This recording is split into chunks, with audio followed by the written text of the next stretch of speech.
ನೀವು ನಡ್ಕೊಳ್ತಾ ಇರ್ತ ನಡವಳಿಕೆ ಸರಿ ಇಲ್ಲ. ನೀವು ಯಾವ ದಾರಿಯಲ್ಲಿ ರಾಜಕೀಯ ಮಾಡ್ಕೊಂಡ್ ಬಂದಿರೋದು ನಮಗೆ ಗೊತ್ತಿಲ್ಲ. ಆದ್ರೆ ಸುಮಾರು 30 ವರ್ಷ 40 ವರ್ಷ 20 ವರ್ಷದಿಂದ ಕೆಲಸ ನಿರ್ವಹಿಸ್ತಾರೆ. ಎಲ್ಲಾ ಪಕ್ಷದಲ್ಲೂ ಇದ್ದಾರೆ, ಎಲ್ಲಾ ಪಕ್ಷದಲ್ಲೂ ಕರೋನಿಸ್ತಾರೆ. ಯಾರು ಈ ರೀತಿಯಾಗಿ ಯಾವತ್ತೂ ಒಬ್ಬರನ್ನೊಬ್ರು ನಿಂದೆ ಮಾಡಿಲ್ಲ. ಸೊ ಹಾಗಾಗಿ ನೀವು ಯಾರಾದ್ರು ಹಿರಿಯರ, ನಿಮ್ಮ ಪಕ್ಷದಲ್ಲಿರುವ ಹಿರಿಯರ, ಮತ್ತೆ ಈಗ ನಾವೇನು ಹೆಸರುಗಳು ಹೇಳಿದ್ವಿ, ಮಾಜಿ ಶಾಸಕರಾಗಿರ್ಬೋದು, ಸಜ್ಜನ ರಾಜಕಾರಣಿಗಿರ್ಬೋದೆಲ್ಲ ನೀವು ಅಭಿಪ್ರಾಯ, ಅವ್ರ ಅನುಭವ ತಿಳ್ಕೊಂಡು ಮುಂದಿನ ದಿನಗಳಲ್ಲಾದರೂ ಕೂಡ ನೀವು ಅಭಿವೃದ್ಧಿ ಪರವಾಗಿ ಮಾತಾಡಿ, ಜನತೆಯ ಪರವಾಗಿ ಮಾತಾಡಿ, ನಿಮ್ಮ ಜೊತೆಗೆ ಇಡೀ ಜನ ಸಹಕಾರ ಕೊಡ್ತಾರೆ. ಈ ರೀತಿಯಾದಂಥ ನಡವಳಿಕೆ ತಮ್ಮಿಂದ ಯಾರು ಬಯಸೋದಿಲ್ಲ ಅಂತ ಹೇಳ್ತಾ ಈ ನನ್ನ ಮಾತು ತಿಳಿಸೋದಿಷ್ಟೇನೆ. ಚಿಕ್ಕಬಳ್ಳಾಪುರದ ರಾಜಕೀಯ ಕ್ಷೇತ್ರದಲ್ಲಿ ಈ ರೀತಿಯ ಹೊಲಸು ರಾಜಕಾರಣ ಬೇಡ. ಜನತೆ ಇದಕ್ಕೆ ಅವಕಾಶನೂ ಕೊಡೋದಿಲ್ಲ. ಈಗಾಗಲೇ ಜನತೆ ಎಲ್ಲ ಗಮನಿಸ್ತಾ ಇದ್ದಾರೆ. ಈಗಾಗಲೇ ಅವರೇ ಪಕ್ಷದವರು ಈಗ ಶಾಸಕರ ಮೇಲೆ ದೂರನ್ನು ಕೆಪಿಸಿಸಿ ಕೊಟ್ಟಿದ್ದಾರೆ. ಅಂದ್ರೆ ಯಾವ ಮಟ್ಟಕ್ಕೆ ಬಂದಿದೆ ಲೆಕ್ಕ? ಒಬ್ಬ ಶಾಸಕರ ಮೇಲೆ ಆ ಪಕ್ಷದ ನಾಯಕರುಗಳು ಮತ್ತೆ ಕಾರ್ಯಕರ್ತರು ದೂರು ಕೊಟ್ಟಿದ್ದಾರೆ ಅಂದ್ರೆ ಶಾಸಕರಿಗೆ ಅವರ ಚಿಕ್ಕಬಳ್ಳಾಪುರದ ಜನತೆಯ ವಿಶ್ವಾಸ ಕಳ್ಕೊಂಡು ತುಂಬಾ ದಿನ ಆಗಿದೆ. ಈಗ ಅವರ ಕಾರ್ಯಕರ್ತರು ಕೂಡ ವಿಶ್ವಾಸವನ್ನು ಕಳ್ಕೊಂಡಿರೋದು ಎಲ್ಲರ ಗಮನಕ್ಕೂ ಈಗ ಬಂದಿದೆ. ಸೊ ಅವ್ರ ನಡವಳಿಕೆಯನ್ನ ಮತ್ತು ಅವ್ರ ಹಿಂಬಾಲಕರ ನಡವಳಿಕೆಯನ್ನ ತಿದ್ದುಕೊಂಡು ಈಗಲಾದರೂ ನೀವು ಅಭಿವೃದ್ಧಿ ಪರವಾಗಿ ಸರಿದಾರಿಗೆ ಬನ್ನಿ. ಚಿಕ್ಕಬಳ್ಳಾಪುರ ಜನತೆಗೆ ನಿಮ್ಮ ಕೈಲಾದಷ್ಟು ಸಹಾಯ ಮಾಡಿ. ಯಾರೆಲ್ಲ ಹಿಂದೆ ರಾಜಕೀಯ ಒಂದು ಕ್ಷೇತ್ರದ ಮಹಾನುಭಾವರಿದ್ದಾರೆ, ಅವ್ರ ಹೆಸರು ತಗೊಂಡವರು, ಸಿ ವೆಂಕಟಪ್ಪನವರು, ಪಿಳ್ಳಪ್ಪನಾಗಿರ್ಬೋದು, ಸುಮಾರು ಜನ ಇದ್ದಾರೆ. ಈ ತರ ಒಂದು ದಾರಿಯಲ್ಲೇ ಒಂದು 10% ಆದ್ರೂ ನಡಿಯಪ್ಪ ನೀವು. ನಗರಸಭೆ ಆಡಳಿತ ಅಧಿಕಾರ ಯಾರ ಹತ್ರ ಇರ್ತದೆ, ಅದು ಅಷ್ಟೇ ಅಧಿಕಾರ ಶಾಸಕರಿಗೆ ಇರ್ತದೆ, ಎಲ್ಲರಿಗೂ ಗೊತ್ತಿರೋ ವಿಚಾರ. ಅವರಿಬ್ರು ಸಹಕಾರದಿಂದ ಅಭಿವೃದ್ಧಿ ಆಗ್ತದೆ ವಿನಃ ಒಬ್ಬರು ಒಂದೊಂದು ದಾರಿ ಇನ್ನೊಬ್ಬರು ದಾರಿ ಅಂದ್ರೆ ಆಗೋದಿಲ್ಲ. ಈಗ ಇದ್ರ ಬಗ್ಗೆ ನಗರಸಭೆ ಅಧ್ಯಕ್ಷರು ಕಳೆದ ಒಂದು ಸುದ್ದಿಗೋಷ್ಠಿಯಲ್ಲಿ ಸವಿಸ್ತರವಾಗಿ ತಿಳಿಸಿದ್ದಾರೆ. ನಮ್ಗೆಲ್ಲರಿಗೂ ಮುಖಾಂತರನೇ ಎಲ್ಲ ತಿಳಿಸಿದ್ದಾರೆ. ಅದ್ರ ಬಗ್ಗೆ ನಾವು ಹೆಚ್ಚಾಗಿ ಏನ್ ಮಾತಾಡಕ್ ಹೋಗೋದಿಲ್ಲ. ಪಕ್ಷದ ವತಿಯಿಂದ ಇವತ್ತೇನು ಒಂದು ಅಜೆಂಡಾ, ಈಗ ನೀವು 2.5 ವರ್ಷ ಆಯ್ತು ಶಾಸಕರಾಗಿ. ಈಗ ಇದೇ ಡಾಕ್ಟರ್ ಕೆ ಸುಧಾಕರ್ ಅವರು ಕಳೆದ 3 ವರ್ಷದಲ್ಲಿ ಈ ಕ್ಷೇತ್ರದ ಶಾಸಕರಾಗಿ ಸಚಿವರಾಗಿ ಕೆಲಸ ನಿರ್ವಹಿಸಿದ್ದಾರೆ. ನಿಮ್ಮ 2.5 ವರ್ಷದ ಅವಧಿಯಲ್ಲಿ ಆಗಿರೋ ಕೆಲಸಗಳೇನು, ಅವ್ರದ್ದು ಕೇವಲ 3 ವರ್ಷದಲ್ಲಾಗಿರೋ ಅವಧಿಯ ಕೆಲಸಗಳನ್ನು ವಿಚಾರ ಮಾಡಿ ನೀವು ಅವ್ರಿಗಿಂತ ಜಾಸ್ತಿ ಮಾಡಿದ್ರೆ ತಿಳಿಸಿ. ಅದು ಬಿಟ್ಟು ಯಾರು ಪ್ರಶ್ನೆನೇ ಮಾಡಬಾರ್ದು. ಪ್ರಶ್ನೆ ಮಾಡಿದ್ರೆ ನಿಮ್ಮೆಲ್ಲ ವೈಯಕ್ತಿಕವಾಗಿ ದಾಳಿ ಆಗ್ತದೆ ಅಂತ ಹೇಳಿದ್ರೆ ಯಾವ ಇದು ಭಾರತೀಯ ಜನತಾ ಪಕ್ಷ? ಇದು ಕೇವಲ ಚುನಾವಣೆಗೋಸ್ಕರ ಇಲ್ಲ ಅಧಿಕಾರ ಬರ್ಸ್ಕೊಳ್ಳುವಂತ ಪಕ್ಷ ಅಲ್ಲ. ಇದು ಸಾರ್ವಜನಿಕರಿಗಾಗಿ, ದೇಶಕ್ಕಾಗಿ ಸದಾ ಸಮಯ ಮತ್ತೆ ವರ್ಷದ 365 ದಿವಸನೂ ಜನತೆಯ ಪರವಾಗಿ ನಿಲ್ಲುವಂತಹ ಪಕ್ಷ. ಇಂತಹ ಒಂದು ಪಕ್ಷದ ವತಿಯಿಂದ ಇವತ್ತೇನು ಚಿಕ್ಕಬಳ್ಳಾಪುರ ನಡವಳಿಕೆಗಳಿದ್ದಾವೆ, ಇದನ್ನು ಖಂಡ ತುಂಡವಾಗಿ ವಿರೋಧ ಮಾಡ್ತಾ ಇದೆ ಭಾರತೀಯ ಜನತಾ ಪಕ್ಷ. ಮುಂದಿನ ದಿನಗಳಲ್ಲಿ ಇದಕ್ಕೆ ನಿಮಗೆ ನೇರವಾಗಿ ಕೂಡ ಎದುರ್ಕೊಳ್ಳುವಂತ ಕೆಲಸ ನಡೀತದೆ. ಈ ಒಂದು ಶಾಸಕರು ಮತ್ತು ಅವರ ಒಂದು ಹಿಂಬಾಲಕರು ಏನಿದ್ದಾರೆ, ಮೊದಲು ನೀವು ಬೇರೆಯವ್ರು ಮಾತಾಡ್ತಾರೆ, ಇದೇ ನಿಮ್ಮ ಶಾಸಕರ ಮೇಲೆ ಈಗ ನೀವು ಅವ್ರ ಹಿಂಬಾಲಕರು ಯಾರಿದ್ದಾರೆ ಅವ್ರು ಹೇಳ್ತಾರೆ, ನಾವು ಪ್ರದೀಪ್ ಈಶ್ವರ್ ಅವರ ಕಟ್ಟ ಅಭಿಮಾನಿಗಳು, ಅವ್ರನ್ನ ಯಾರು ಏನೇ ಅಂದ್ರೂ ನಾವು ಸಹಿಸೋದಿಲ್ಲ. ನಿಮ್ಮ ಪಕ್ಷದ ಶಾಸಕರ ವಿರುದ್ಧವಾಗಿ ಹೋಗಿ ಕಂಪ್ಲೇಂಟ್ ಮಾಡ್ತಾ ಇದ್ದಾರೆ, ಪತ್ರಿಕಾಗೋಷ್ಠಿ ನಡೆಸಿ ವಿರುದ್ಧವಾಗಿ ಅವರು ಹೇಳಿಕೆ ಕೊಡ್ತಾ ಇದ್ದಾರೆ. ಅವ್ರ ಬಗ್ಗೆ ಯಾಕೆ ಮಾತಾಡ್ತಾ ಇಲ್ಲ ನೀವು? ಅಲ್ಲಿ ಮಾತಾಡೋಕ್ಕೆ ನಿಮಗೆ ಮೀಟರ್ ಇಲ್ಲ, ಅಲ್ಲಿ ಏನು ಮ್ಯಾಟರ್ ಇಲ್ಲ. ಇಲ್ಲಿ ಯಾರು ನಿಮಗೆ ಪ್ರಶ್ನೆ ಮಾಡ್ತಾರೆ ಅಂಥವ್ರನ್ನ ಸಿ ವೆಂಕಟಪ್ಪನವ್ರು ಇರ್ಬೋದು, ಕೆ ಬಿ ಪಿಳ್ಳಪ್ಪನವ್ರು ಇರ್ಬೋದು, ರಾಮಸ್ವಾಮಿ ಅವರು ಇರ್ಬೋದು, ಈಗ ನಮ್ಮೊಂದಿಗೆ ಇದ್ದು ಈಗ ನಡೆದಾಡ್ತಾ ಇರುವಂತಹ ಕೇಶವ ರೆಡ್ಡಿ ಇರ್ಬೋದು, ಮಾಜಿ ಶಾಸಕರುಗಳಾಗಿದ್ದಂತಹ ರೇಣುಕಾ ರಾಜೇಂದ್ರ ಆಗಿರ್ಬೋದು, ಹಿರಿಯ ನಾಯಕರು ಅನಿಲ್ ಜಾಲಪ್ಪನವರಾಗಿರ್ಬೋದು, ಮತ್ತು ಈಗ ಮಾಜಿ ಶಾಸಕರಾಗಿ ನಮ್ಮ ಮುಂದೆ ಏನೋ ಓಡಾಡ್ತಾ ಇದ್ದಾರೆ ಅನಸೂಯಮ್ಮವರಾಗಿರ್ಬೋದು, ಸಜ್ಜನ ರಾಜಕಾರಣಿ ಕೆ ಪಿ ಬಚ್ಚೇಗೌಡರಾಗಿರ್ಬೋದು, ಮತ್ತು ಶಿವಾನಂದ ಆಗಿರ್ಬೋದು, ಇವರೆಲ್ಲರೂ ಈಗ ನಮ್ಮೊಂದಿಗೆ ಇದ್ದಾರೆ.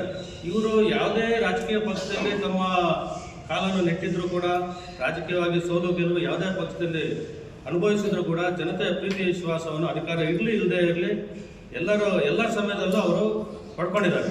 ಈ ನಿಟ್ಟಿನಲ್ಲಿ ನಮ್ಮ ಸಂಸದರಾದಂತಹ ಮಾನ್ಯ ಸುಧಾಕರ್ ಅವರು ಕೂಡ ಇವರ ಮಾರ್ಗದರ್ಶನ, ಹಿರಿಯರು ಏನು ನಮಗೆ ಸಂಪ್ರದಾಯವನ್ನು ದಾರಿಯನ್ನು ಹಾಕೊಟ್ಟಿದ್ದಾರೆ ಅದೇ ದಾರಿಯಲ್ಲಿ ಮುನ್ನಡೆಸ್ಕೊಂಡು ಹೋಗ್ತಾ ಇರೋದು. ರಾಜಕೀಯ ಏಳುಬೀಳುಗಳು ಸಹಜ, ಅದು ರಾಜಕೀಯ ಒಂದು ನಿರ್ಣಯಗಳು. ಆದರೆ ಈಗ ನಡೀತಾ ಇರುವಂಥ ವಿದ್ಯಮಾನಗಳು, ಈಗ ಇದೇ ಪಕ್ಷದವರಿಗೆ ಹಿಂದೆ ವಿಚಾರಗಳು ಕೂಡ ಹೇಳಿದ್ದೀವಿ, ನೀವು ಆಕಾಶಕ್ಕೆ ಉಗುಳೋ ಪ್ರಯತ್ನ ಮಾಡಬೇಡಿ, ಬೇರೆಯವರಿಗೆ ಒಂದು ಬೆರಳು ತೋರಿಸುವಂಥ ಪ್ರಯತ್ನ ಮಾಡಬೇಡಿ, ನಿಮಗೆ 3 ಬೆರಳು ತೋರಿಸ್ತದೆ ಅಂತ. ಈ ರೀತಿಯಾಗಿ ಈಗ ಅಂಥ ಕೆಲಸ ಏನಾಗಿದೆಯಪ್ಪ 3 ಬೆರಳು ತೋರಿಸೋ ಅಂತ ವಿಚಾರಕ್ಕೆ ಬಂದರೆ, ಇವತ್ತೊಂದು ಮಾನ್ಯ JC ಚಂದ್ರಶೇಖರ್ ಅವರು, ಮಾನ್ಯ ಸಂಸದರು ಮತ್ತು ಕಾರ್ಯಾಧ್ಯಕ್ಷರು KPCC ಬೆಂಗಳೂರು, ಇವರಿಗೆ ಒಂದು ಚಿಕ್ಕಬಳ್ಳಾಪುರದ ಕ್ಷೇತ್ರದ ಕಾಂಗ್ರೆಸ್ ಮುಖಂಡರು ಮತ್ತು ಕಾರ್ಯಕರ್ತರು ಒಂದು ದೂರನ್ನು ಸಲ್ಲಿಸಿದ್ದಾರೆ. ಏನಂತ, ಚಿಕ್ಕಬಳ್ಳಾಪುರ ವಿಧಾನಸಭಾ ಕ್ಷೇತ್ರದ ಶಾಸಕ ಪ್ರದೀಪ್ ಈಶ್ವರ್ ಅವರು ಚುನಾಯಿತರಾದ ಮೇಲೆ ಸ್ಥಳೀಯ ಕ್ಷೇತ್ರದ ಮುಖಂಡರು ಹಾಗೂ ಕಾರ್ಯಕರ್ತರನ್ನು ನಿರ್ಲಕ್ಷ್ಯ ಮಾಡಿ ಕಾಂಗ್ರೆಸ್ ಪಕ್ಷದ ದಿವಾಳಿತನಕ್ಕೆ ಕಾರಣವಾಗಿರುವ ಬಗ್ಗೆ ಇವತ್ತು ಕ್ಷೇತ್ರದಲ್ಲಿ ಕಾಂಗ್ರೆಸ್ ದಿವಾಳಿ ಆಗಿದೆ ಅಂತ ಯಾರು ಹೇಳ್ತಾ ಇದ್ದಾರೆ? ಕಾಂಗ್ರೆಸ್ ಪಕ್ಷದ ನಾಯಕರುಗಳು, ಕಾಂಗ್ರೆಸ್ ಪಕ್ಷದ ಕಾರ್ಯಕರ್ತರು ಹೇಳ್ತಾ ಇದ್ದಾರೆ. ಇವರಿಬ್ಬರ ನಡುವಿನ ಗುದ್ದಾಟದಲ್ಲಿ ಇವತ್ತು ಚಿಕ್ಕಬಳ್ಳಾಪುರದ ಸಮಗ್ರ ಅಭಿವೃದ್ಧಿ ಶೂನ್ಯವಾಗಿದೆ. ಇವತ್ತು ಬೇರೆ ನಿಮ್ಮ ಮೇಲೆ ಯಾರೇ ಒಂದು ಟೀಕೆ ಟಿಪ್ಪಣಿ ಮಾಡೋ ಹಾಗಿಲ್ಲ. ರಾಜಕಾರಣದಲ್ಲಿ ಟೀಕೆ ಟಿಪ್ಪಣಿಗಳು ಸಹಜ ಅಂತ ಕೂಡ ನಿಮಗೆ ಗೊತ್ತಿಲ್ಲ, ಯಾಕಂದ್ರೆ ನಿಮಗೆ ಅದು ರಾಜಕಾರಣದಲ್ಲಿ ಅನುಭವನೇ ಇಲ್ಲ. ಅನೇಕ ಹಿರಿಯರು ಹಾಕಿ ಹೋಗ್ಬಿಟ್ಟಿರೋ ಮಾರ್ಗದಲ್ಲಿ ಇವತ್ತು ಯಾವೆಲ್ಲ ನಾಯಕರು ನಡೀತಾ ಇದ್ದಾರೆ, ಯಾವುದೇ ಪಕ್ಷದಲ್ಲಿ ಇರ್ಬೋದು, ಅದನ್ನ ಟೀಕೆ ಟಿಪ್ಪಣಿಗಳನ್ನು ಸಹಜವಾಗಿ ಸ್ವೀಕಾರ ಮಾಡುವಂತಹ ಒಂದು ಕ್ಷೇತ್ರ ಇದು. ಆದರೆ ಇವತ್ತು ನೀವು ಯಾವುದೇ ಟೀಕೆ ಟಿಪ್ಪಣಿನ ಅದಕ್ಕೆ ನೀವು ಸಹಿಸಕ್ಕೆ ನೀವು ತಯಾರಿಲ್ಲ. ಇದೇ ನಿಮ್ಮ ಕಾಂಗ್ರೆಸ್ ಪಕ್ಷದ ಒಂದು ನಾಯಕರುಗಳು ಇವತ್ತೇನು ದೂರು ಕೊಟ್ಟಿದ್ದಾರೆ, ಅದರ ದೂರಲ್ಲಿ ಸವಿಸ್ತರವಾಗಿ ಹೇಳಿದ್ದಾರೆ. ಏನು ಕಳೆದ ವಿಧಾನಸಭೆ ಚುನಾವಣೆ ಆದ ನಂತರ ನಗರಸಭೆ ಅಧ್ಯಕ್ಷ ಚುನಾವಣೆ ಇರ್ಬೋದು, PLD ಬ್ಯಾಂಕ್ ಚುನಾವಣೆ ಇರ್ಬೋದು, TFBCM ಚುನಾವಣೆ ಇರ್ಬೋದು, DCC ಬ್ಯಾಂಕ್ ಚುನಾವಣೆಗಳಲ್ಲಿ ಶಾಸಕರು ಯಾವುದೇ ಜವಾಬ್ದಾರಿ ತಗೊಂಡು ಕಾಂಗ್ರೆಸ್ ಪಕ್ಷದ ಕಾರ್ಯಕರ್ತರಿಗೆ ನ್ಯಾಯ ಕೊಡಿಸಿಲ್ಲ. ಮತ್ತೆ ಕಳೆದ ಲೋಕಸಭಾ ಚುನಾವಣೆಯಲ್ಲಿ ಚಿಕ್ಕಬಳ್ಳಾಪುರ ವಿಧಾನಸಭಾ ಕ್ಷೇತ್ರದಲ್ಲಿ ಕಾಂಗ್ರೆಸ್ ಪಕ್ಷಕ್ಕೆ 30,000 ಮತಗಳ ಹಿನ್ನಡೆ ಆಗಿದೆ ಅಂತ ಅವರೇ ಒಪ್ಕೊಳ್ತಾ ಇದ್ದಾರೆ. ಇಲ್ಲಿ ಕಾಂಗ್ರೆಸ್ ಪಕ್ಷ ಈಗಾಗಲೇ ನೆಲಕಚ್ಚಿದೆ. ಆದರೆ ನೀವು ನಿಮ್ಮ ಒಂದು ಬಾಯಿ ಚಬ್ಬದ ಮಾತುಗಳಿಂದ ಮಾತ್ರ ಇವತ್ತು ನೀವು ಮೀಡಿಯಾ ಮುಖಾಂತರ ಜನಗಳ ಮುಂದೆ ಹೋಗ್ತಾ ಇದ್ದೀರಾ. ಇವತ್ತು ಯಾರೆಲ್ಲ ನಿಮ್ಮ ಮೇಲೆ ಕಂಪ್ಲೇಂಟ್ ಕೊಟ್ಟಿರೋದು ನೋಡಿ, ಮಾಜಿ ಶಾಸಕರುಗಳು, ಮಾಜಿ ಜಿಲ್ಲಾ ಅಧ್ಯಕ್ಷರುಗಳು, ಕಾಂಗ್ರೆಸ್ ಪಕ್ಷದ ಅಧ್ಯಕ್ಷರುಗಳು, ಮತ್ತೆ KPCC ಸದಸ್ಯರುಗಳು, ನಗರಸಭೆ ಸದಸ್ಯರು, ಇಂತಹ ಚುನಾಯಿತ ಪ್ರತಿನಿಧಿಗಳು, ಮತ್ತೆ ಹಿರಿಯ ಜವಾಬ್ದಾರಿಯುತ ಸ್ಥಾನದಲ್ಲಿರುವಂತಹ ಕಾಂಗ್ರೆಸ್ ಪಕ್ಷದ ಹಿರಿಯ ಮುಖಂಡರು ಇವತ್ತು ನಿಮ್ಮ ಮೇಲೆ ಹೋಗಿ ಕಂಪ್ಲೇಂಟ್ ಕೊಟ್ಟಿದ್ದಾರೆ. ಅದ್ರ ಬಗ್ಗೆ ನಿಮ್ಮ ಪಕ್ಷದಲ್ಲಿ ಯಾರು ಚಕ್ರ ಎತ್ತೋದಿಲ್ಲ, ಮಾತಾಡೋದಿಲ್ಲ. ಯಾರಾದರೂ ನಿಮ್ಮ ಚಟುವಟಿಕೆಯನ್ನು ವಿರೋಧವಾಗಿ ಮಾತಾಡಿದ್ರೆ ಅವರ ಮನೆಯವ್ರನ್ನೆಲ್ಲ ಮಾತಾಡ್ತೀರಾ, ಅವರ ವೈಯಕ್ತಿಕವಾಗಿ ದಾಳಿಗಿಳಿತೀರಾ ನೀವು. ಇದನ್ನ ಚಿಕ್ಕಬಳ್ಳಾಪುರದ ಸಭ್ಯ ರಾಜಕಾರಣ ಅಂತಾರೆ ಇದು.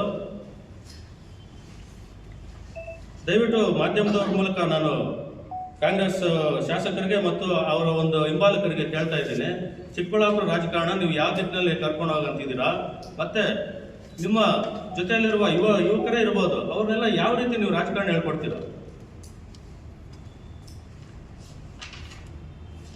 ಇದರಲ್ಲೇ ನಮ್ಮ BJP ಪಕ್ಷಕ್ಕೆ ಸಂತೋಷದಾಯಕ ವಿಚಾರ ಕೂಡ ಅವರೇ ತಿಳಿಸಿದ್ದಾರೆ.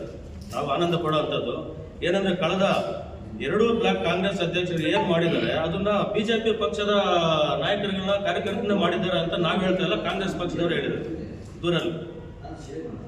ಯಾರು ಕಾಂಗ್ರೆಸ್ ಪಕ್ಷಕ್ಕೆ KPCC ಅಧ್ಯಕ್ಷರ ಮೇಲೆ ಒತ್ತಡ ತಂದು ರಾಜೇಶ್ ಅನ್ನು 11 ತಿಂಗಳ ಹಿಂದೆ ಮಾಡಿದಂಥ ರಾಜೇಶ್ ಕಿತ್ತುಸಿದು BJP ಪಕ್ಷದಲ್ಲಿ ಕಾರ್ಯನಿರ್ವಹಿಸುತ್ತಿದ್ದ ಕಾಂಗ್ರೆಸ್ ಪಕ್ಷಕ್ಕೆ ಮತವೇ ನೀಡದಿದ್ದಂತಹ ವ್ಯಕ್ತಿಯನ್ನು ಕರ್ಕೊಂಡ್ಬಂದು ಬ್ಲಾಕ್ ಕಾಂಗ್ರೆಸ್ ಅಧ್ಯಕ್ಷರನ್ನಾಗಿ ಮಾಡಿದ್ದೀರಾ. ಮತ್ತೆ ಚಿಕ್ಕಬಳ್ಳಾಪುರ ನಗರ ಬ್ಲಾಕ್ ಕಾಂಗ್ರೆಸ್ ಅಧ್ಯಕ್ಷರು ಕೂಡ ಒಬ್ಬ BJP ಪಕ್ಷದ ಮುಖಂಡನ ಮಗನ ಹಿಂದೆ BJP ಹಾಲಿ ಸಂಸದ ಸುಧಾಕರ್ ಅವರ ಹಿಂಬಾಲಕರಿಗೆ ಕಾಂಗ್ರೆಸ್ ಪಕ್ಷದ ನಾಯಕತ್ವವನ್ನು ಕೊಟ್ಟಿದ್ದಾರೆ ಚಿಕ್ಕಬಳ್ಳಾಪುರ ನಗರದಲ್ಲಿ ಅಂತ ಹೇಳ್ತಾ ಇದ್ದಾರೆ. ಅಂದ್ರೆ ಕಾಂಗ್ರೆಸ್ ಪಕ್ಷಕ್ಕೆ ಇವತ್ತು ನಾಯಕತ್ವ ವಹಿಸ್ಕೊಳ್ಳಕ್ಕೆ ಯಾರು ಮುಂದೆ ಬರ್ತಾ ಇಲ್ಲ.